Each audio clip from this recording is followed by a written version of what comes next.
Hey MomsPumpHere community, my name is Sara Boykan. I'm a licensed mental health counselor, certified personal trainer. I teach nutrition, and I'm the founder of Project Potential, which helps grow mind, body, and spirit.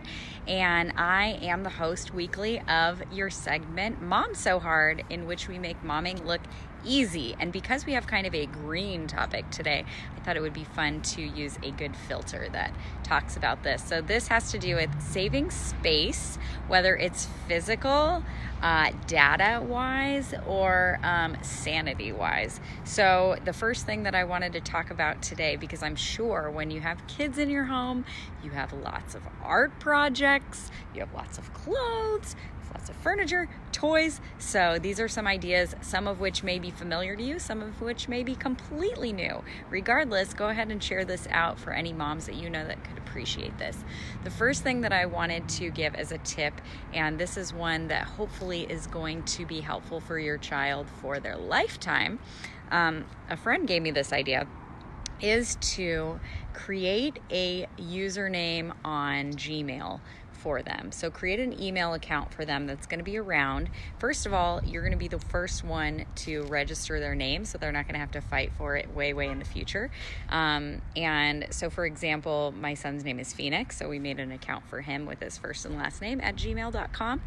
And with that, one of the really cool things to do, and you can do this to save data, but also for them as a timeline, because it has been very difficult personally to write and fill out all the baby books that I've made, and I have so many pictures and videos on my phone, is you start to then send between you and your child, young child, their milestones in life, whether it's crawling, eating their favorite food, the first time they try a lemon, walking, their first word, or even, their first school play. But they have all of that to look back on then when they take over the account at an older age. And then what's nice about that is they can then later use that account for personal reasons and create a folder. But what's nice about that too is it will save up your phone, because that will be then in your outbox where you can save it,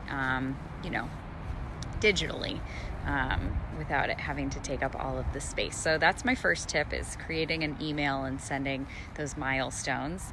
My second tip is to take pictures of their artwork. Lord knows your child will bring home so many pieces of artwork. They want to adorn your fridge with it. They want mommy to be proud of them. Some of them will be cute, and some of them you'll be like, what the heck is this actually?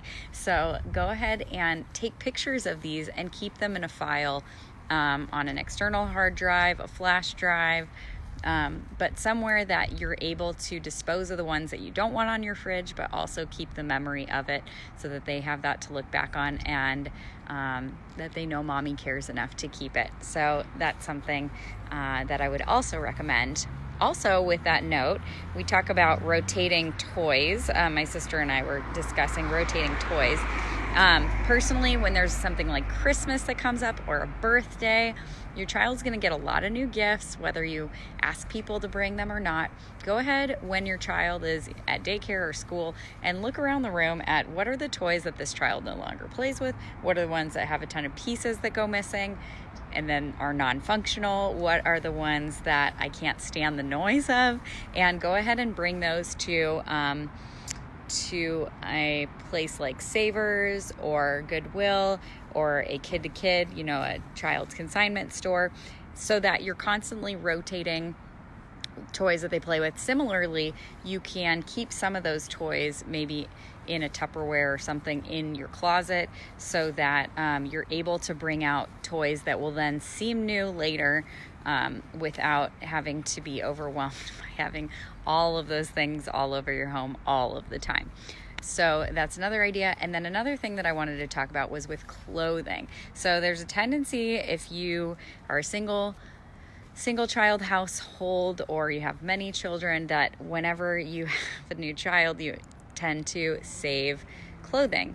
Ask yourself if the clothing is in mint condition, because think about it, your child, if you have a new child, or you have friends that are having children, they're going to get a lot of gifts. So if you're going to keep things, make sure that they're in really good condition. If you're not planning on, like I said, doing the consignment thing, but you want to keep them stored away somewhere, but those things can really accumulate. They take up a lot of space. They're really little pieces of clothing, but there are lots of them.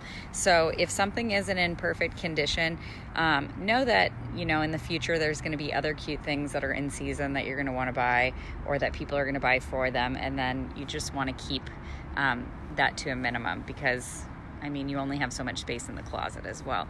So rotating clothing, that's really important. And then maybe you decide you're not having a family. Go ahead and gift those things to people who are in need of them, whether it's someone you know, whether it's a consignment store, whether it's a Goodwill. But that's one of the things that I would suggest about clothing, because that also backs up.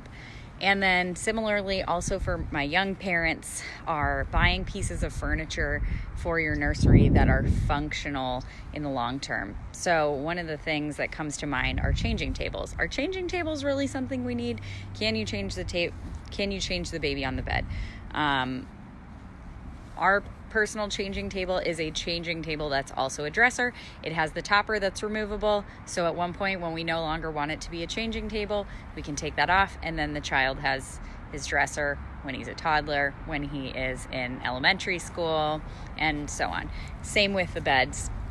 Do you really need a bassinet, or would it work to have something like a DockATot while your child is small enough, and then transitioning them to a crib, which can also be later a toddler bed, or even a standalone child's bed. So go ahead and think about those types of things, because like I was saying, this all accumulates, and it's good to get a lot of wear out of it.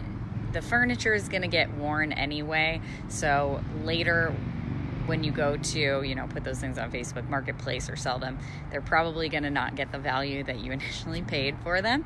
And so it's a good idea just to really kind of run those things into the ground, is my idea. I hope that's helpful. If you guys have any tips, tricks, ways to save space in your home, go ahead and drop them in the comments. But these are just some of the recommendations I have. I am in my childhood neighborhood right now. We are visiting Phoenix, Arizona for a health and wellness conference, and we just got off the plane. The baby's actually sleeping in the car, so I just came out here to go ahead and live stream for you guys. Again, my name is Sarah. I'm a licensed mental health counselor, certified personal trainer. I teach nutrition. I'm the founder of Project Potential, and I vlog here on Mom So Hard every week, where we show you how momming is easy. And if you guys haven't checked out MomsPumpHere, go ahead and look at them on YouTube. They have lots of good content there. Download the app. I hope you guys are having a wonderful week. We will talk soon. Take care, guys.